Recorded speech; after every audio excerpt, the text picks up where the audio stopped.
ಬಂದ್ ಮಾಡಬೇಕಾ ಬೇಡವಾ ಅನ್ನುವಂತ ಗೊಂದಲ ಅವರಲ್ಲಾದ್ರೆ ಬಂದ್ ಬೇಕಾ ಬೇಡವಾ ಅನ್ನುವಂತ ನಿರ್ಧಾರವನ್ನ ಇವತ್ತು ಮಾಡ್ತಾರಂತೆ. ಅದು ಯಾವ ಆಧಾರದ ಮೇಲೆ ಬಂದ್ ಬೇಕಾ ಬೇಡವಾ ಅನ್ನೋದನ್ನ ನಿರ್ಧಾರ ಮಾಡ್ತಾರೋ ಗೊತ್ತಿಲ್ಲ. ಆದ್ರೆ ಇವತ್ತು ಸಭೆ ಅಂತೂ ಕರೆದಿದ್ದಾರೆ, ಅದ್ರ ಮೇಲೆ ನಿರ್ಧಾರ ಆಗುತ್ತೆ. ಬಂದ್ ಮಾಡಬೇಕಾ ಬೇಡವಾ, ಬಂದ್ ಮಾಡೋದ್ರಿಂದ ಈ ಸಮಸ್ಯೆ ಏನಿದೆ ಇದು ಇತ್ಯರ್ಥ ಆಗುತ್ತಾ ಅಂತ. ರಾಜ್ಯಕ್ಕೆ ಯಾವತ್ತಿದ್ರೂ ಕಾವೇರಿ ವಿಚಾರದಲ್ಲಿ ಅನ್ಯಾಯ ಅನ್ನುವಂತ ಒಂದು ಪದ ಬಿಟ್ಟರು ಬೇರೆ ಯಾವುದೇ ನ್ಯಾಯ ಅಂತೂ ಸಿಕ್ಕಿದಂತೂ ನಾವಂತೂ ಗಮನಿಸಲಿಲ್ಲ. ಕಳೆದ 4-5 ಬಾರಿ ಗಮನಿಸಿದ್ರು ಕೂಡ ಪದೇ ಪದೇ ಇಂಥ ಅನ್ಯಾಯಗಳು ಆಗ್ತಾನೆ ಇದೆ. ಹಾಗಾಗಿ ರಾಜ್ಯದಲ್ಲಿ ಬಂದ್ ಮಾಡೋದ್ರಿಂದ ಈ ಸಮಸ್ಯೆಗಳಿಗೆ ಮುಕ್ತಿ ಸಿಗುತ್ತಾ, ಅಥವಾ ಒಂದು ಸೊಲ್ಯೂಷನ್ ಸಿಗುತ್ತಾ, ಪರಿಹಾರ ಸಿಗುತ್ತಾ, ಸರ್ಕಾರದ ಗಮನ ಸೆಳೆಯುವಲ್ಲಿ ಸಹಕಾರ ಆಗುತ್ತಾ, ಅಥವಾ ಸರ್ಕಾರ ಒಂದು ದಿಟ್ಟ ಹೆಜ್ಜೆಯನ್ನ ಇಡುವಂತಹ ನಿಟ್ಟಿನಲ್ಲಿ ಈ ಬಂದ್ ಸಹಕಾರಿ ಆಗುತ್ತಾ ಅನ್ನುವಂತ ಒಂದಷ್ಟು ಪ್ರಶ್ನೆಗಳು ಸದ್ಯಕ್ಕಿದೆ. ಹಾಗಾಗಿ ಬಂದ್ನ ಭವಿಷ್ಯ ಇವತ್ತು ನಿರ್ಧಾರ ಆಗುತ್ತೆ. ಆದ್ರೆ ವಾಟಾಳ್ ನಾಗರಾಜ್ ನಾಳೆ ಬಂದ್ ಮಾಡೇ ಮಾಡ್ತೀವಿ ಅಂತ ಹೇಳಿರೋದ್ರಿಂದ ಬಂದಿರುತ್ತೆ. ಆದ್ರೆ ಯಾವ ರೀತಿ ಆಗಿರುತ್ತೆ, ಅಥವಾ ಬಂದ್ ಕರೆಯನ್ನ ವಾಪಸ್ ತಗೊಳ್ತಾರಾ, ಯಾರೆಲ್ಲ ಬೆಂಬಲ ಕೊಡ್ತಾರೆ ಅನ್ನುವಂತ ಒಂದಷ್ಟು ಪ್ರಶ್ನೆಗಳಂತೂ ಸದ್ಯಕ್ಕಿದೆ. ರಾಜ್ಯದಲ್ಲಿ ಈಗ ಕಾವೇರಿ ಕಿಚ್ಚು ಮತ್ತೆ ಹೊತ್ತಿಕೊಂಡಿದೆ. ಜೀವನದಿ ನೀರು ತಮಿಳುನಾಡಿಗೆ ಹರಿದ್ರೆ ಇಡೀ ಕರುನಾಡು ಸ್ತಬ್ಧ ಆಗಲಿದೆ ಅಂತ ಕನ್ನಡದ ಕಟ್ಟಾಳು ವಾಟಾಳ್ ನಾಗರಾಜ್ ಈಗಾಗಲೇ ಕರೆ ನೀಡಿದ್ದಾರೆ. ಹಾಗಾದ್ರೆ ನಾಳೆ ಬಂದ್ನ ಭವಿಷ್ಯ ಏನು? ನಾಳೆ ಬಂದ್ ಇರುತ್ತೋ ಇರಲ್ವೋ, ಮಾಡಬೇಕೋ ಬೇಡವೋ ಅನ್ನುವಂತ ಒಂದಷ್ಟು ಗೊಂದಲಗಳಿದೆ. ಇದರ ಬಗ್ಗೆ ಒಂದು ರಿಪೋರ್ಟ್ ಇದೆ, ನೋಡ್ಕೊಂಡ್ಬನ್ನಿ.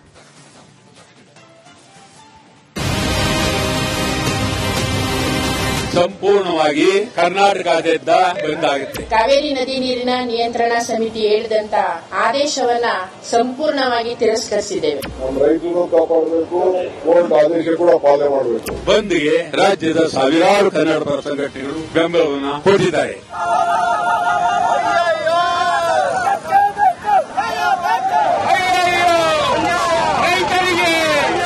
ಕಾವೇರಿ ನದಿ ನೀರಿನ ವಿವಾದ ಇದು ನಿನ್ನೆ ಮೊನ್ನೆಯ ಸಂಘರ್ಷವಲ್ಲ. ತಮಿಳುನಾಡಿಗೆ ಜೀವನದಿ ನೀರು ಹರಿಸುವ ವಿಚಾರಕ್ಕೆ ಕರ್ನಾಟಕದಲ್ಲಿ ನೂರಾರು ಪ್ರತಿಭಟನೆಗಳು ನಡೆದಿವೆ. ಇದೀಗ ಮತ್ತೆ ಕಾವೇರಿ ಕಿಚ್ಚು ಧಗಧಗಿಸುತ್ತಿದೆ. ತಮಿಳುನಾಡಿಗೆ ನೀರು ಹರಿಸದಂತೆ ಕನ್ನಡಿಗರು ರೊಚ್ಚಿಗೆದ್ದಿದ್ದಾರೆ.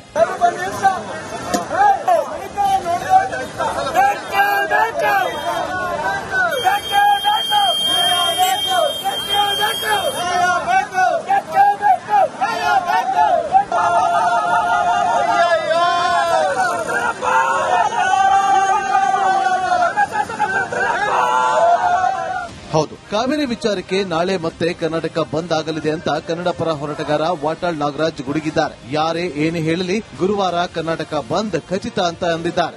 ಸಂಪೂರ್ಣವಾಗಿ ಕರ್ನಾಟಕದಾದ್ಯಂತ ಅದ್ಭುತವಾಗಿ ಬಂದ್ ಆಗುತ್ತೆ. ಬಂದ್ಗೆ ರಾಜ್ಯದ ಸಾವಿರಾರು ಕನ್ನಡ ಪರ ಸಂಘಟನೆಗಳು ಬೆಂಬಲವನ್ನು ಕೊಟ್ಟಿದ್ದಾರೆ.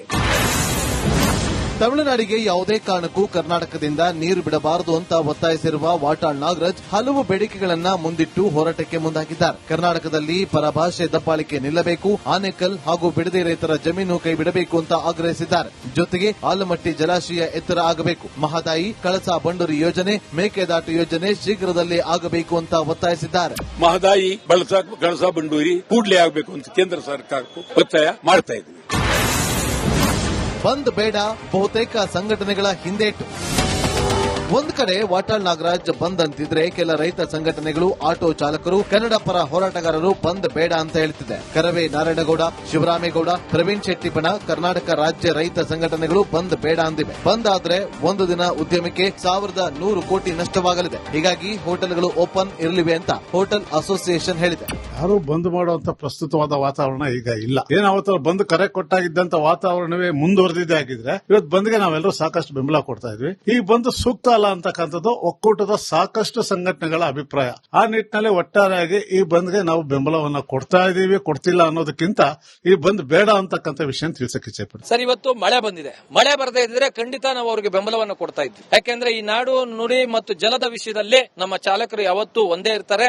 ಹೋಟೆಲ್ ಅನ್ನು ಎಲ್ಲಿಯೂ ಬಂದ್ ಮಾಡಬಾರದು. ಹೋಟೆಲ್ ಅನ್ನು ನಂಬಿಕೊಂಡಿರುವಂತ ಬಹಳಷ್ಟು ಜನ ಬ್ಯಾಚುಲರ್ಸ್ ಇದ್ದಾರೆ, ಹಿರಿಯ ನಾಗರಿಕರಿದ್ದಾರೆ, ಸ್ಕೂಲಿಗೆ ಹೋಗುವ ಮಕ್ಕಳು ಇರ್ತಾರೆ, ವೈದ್ಯಕೀಯ ಸೇವೆಯಲ್ಲಿರೋರು ಇರ್ತಾರೆ. ಇವರಿಗೆಲ್ಲರಿಗೂ ಅನ್ಯಾಯ ಆಗ್ತದೆ, ತೊಂದರೆ ಆಗ್ತದೆ. ಬಂದ್ಗೆ ವಾಟಾಳ್ ನಾಗರಾಜ್ ನೇತೃತ್ವದ ಕನ್ನಡ ಸಂಘಟನೆಗಳ ಒಕ್ಕೂಟ ಹಾಗೂ ಕನ್ನಡ ಸೇನೆ, ಕನ್ನಡ ಜಾಗೃತಿ ವೇದಿಕೆ, ಕೆಲ ಕರವೇ ಮುಖಂಡರು ಬಂದ್ಗೆ ಬೆಂಬಲಿಸಿದ್ರೆ ಪೀಸ್ ಆಟೋ ಸಂಘಟನೆಯಲ್ಲಿ ಗೊಂದಲವಿದೆ. ಯಾವುದೇ ರೀತಿಯಾಗಿ ನಾವು ಇವತ್ತು ರೈತರ ಹೋರಾಟಕ್ಕೆ ಬೆಂಬಲ ವ್ಯಕ್ತಪಡಿಸಲು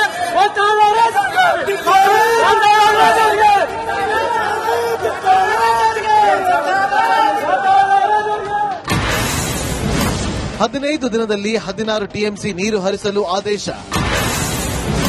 ಸಿಡಬ್ಲ್ಯೂಎಂಎ ಆದೇಶದ ವಿರುದ್ಧ ಅನ್ನದಾತರು ಆಕ್ರೋಶ.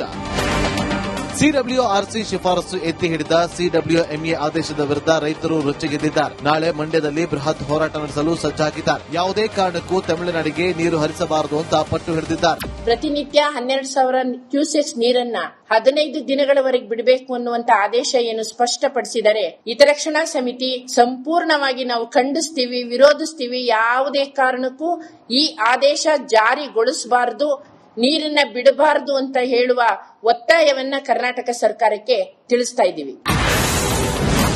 ರೈತರ ಹಿತವೇ ಮುಖ್ಯ ಎಂದ ಸಿಎಂ ಡಿಕೆಶಿ. ಕರ್ನಾಟಕ ಬಂದ್ ಹಾಗೂ ಕಾವೇರಿ ನೀರು ನಿಯಂತ್ರಣ ಸಮಿತಿಯ ಶಿಫಾರಸಿನ ಬಗ್ಗೆ ಸಿಎಂ ಡಿಕೆ ಶಿವಕುಮಾರ್ ಪ್ರತಿಕ್ರಿಯಿಸಿದ್ದಾರೆ. ಕೋರ್ಟ್ ಆದೇಶ ಪಾಲನೆ ಮಾಡಬೇಕು, ರೈತರ ಹಿತವೂ ಮುಖ್ಯ ಎಂದಿದ್ದಾರೆ. ನಮ್ಮ ಇನ್ಫ್ಲೋ ಏನಿದೆ ಕೂಡ ನಾನು ಗಮನಿಸ್ತಾ ಇದ್ದೀನಿ. ನಾನು ನಮ್ಮ ಪರಿಸ್ಥಿತಿ ನೋಡಿಕೊಂಡು ನಮ್ಮ ರೈತರು ಕೂಡ ಕಾಪಾಡಬೇಕಾದ್ದು ನನ್ನ ಕರ್ತವ್ಯ ಇದೆ. ನಮ್ಮ ರೈತರನ್ನು ಕಾಪಾಡಬೇಕು, ಕೋರ್ಟ್ ಆದೇಶ ಕೂಡ ಪಾಲನೆ ಮಾಡಬೇಕು. ಒಟ್ನಲ್ಲಿ ನಾಳೆ ನಡೆಯುವ ಬಂದ್ಗೆ ಯಾವೆಲ್ಲ ಸಂಘಟನೆಗಳು ಬೆಂಬಲ ನೀಡಲಿವೆ, ಪ್ರತಿಭಟನೆ ಹೇಗಿರುತ್ತೆ, ಕಾವೇರಿ ಕಿಚ್ಚು ದಗದಗಿಸುತ್ತಾ ಕಾದು ನೋಡಬೇಕಿದೆ.